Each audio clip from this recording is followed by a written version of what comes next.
NFL would probably like to flex out this Week 13 game with the Washington Redskins and the Philadelphia Eagles in a primetime spot. Unfortunately, it's not that easy, so the NFC East gets primetime billing on ESPN to wrap up Week 13. The Eagles are a 6.5-point favorite with a total of 44 points. Early line movement suggests that the Redskins are something of a sharp side, as more bets have been coming in on the Eagles, but the line has gone down. The Washington Redskins technically still have a share of the division lead in the NFC East, but Dallas now holds the tiebreaker after last week's win. Extra prep time could be a big help for Jay Gruden in his quest to improve to 7-5. The Redskins are 6-5 straight up, with a solid 7-4 against the spread mark, and are 6-5 to the under on the season. Washington split its first 4 games, both straight up and against the spread, but has covered 5 of the last 7. Washington's worst fears about the offense came to the forefront on Thanksgiving against the Cowboys. Alex Smith is not great, but at least he takes care of the football, while Colt McCoy did not. McCoy threw 3 interceptions, including a backbreaker late in the third quarter that led to a Dallas touchdown, which turned an 11-point deficit into 18. The Redskins also punted on 4th and 6 at the Dallas 38-yard line, trailing 17-13 in a spot where they might have gone for it with Smith.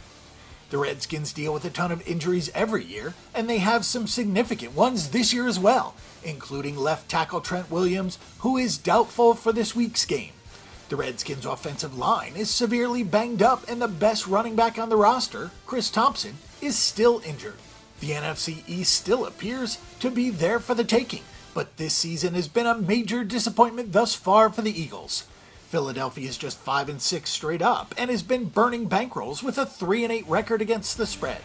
The Eagles are also 7-4 to the under, which is not something that a lot of bettors expected with the skill position talent at Doug Peterson's disposal.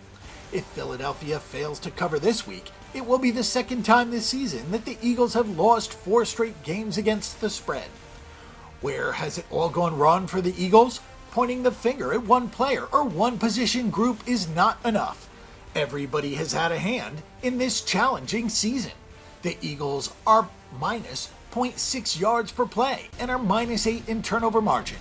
Carson Wentz has a 16-6 touchdown interception ratio with a 69.7% completion percentage, but he had 33 touchdown passes with just 7 picks in 13 games last season. The Eagles are far less explosive, as Wentz only has 11 yards per reception this season compared to 12.4 last season. Injuries to the running back position have been a big problem. Josh Adams is the leading rusher with just 291 yards. That lack of balance has loomed large for this offense. Zach Ertz is still a matchup nightmare for opposing defenses, but he hasn't gotten much help from the other pass receivers. Jay Gruden is just 5-12 straight up and 4-13 against the spread, with more than 6 days rest before a game as the head coach of the Washington Redskins. The extra prep time has not been a big help for the Redskins on his watch, and probably won't be this week either. If the Eagles can't generate some turnovers in this game, the defense may just be a lost cause for the season. The Redskins are 6-2 against the spread against the Eagles with Gruden, but lost both games to Doug Peterson straight up and against the spread last year. Colt McCoy doesn't take care of the football well enough, and the Redskins have so many injuries on the offensive line that he won't get much protection. We'll take the Eagles on Monday Night Football to get the win and cover, and also look to the over, as short fields could provide a boost for Philadelphia, and the subpar Eagles defense may provide a boost for McCoy in garbage time. Our pick and prediction is for Philadelphia both straight up and against the spread, and this game to go over 44 points. Want some free money? Click over to BetDSI.com and get up to $500 free cash to move your bets along when you open an account today. Join all the action with a few fun and exciting wagers, because it's only a game until you bet it.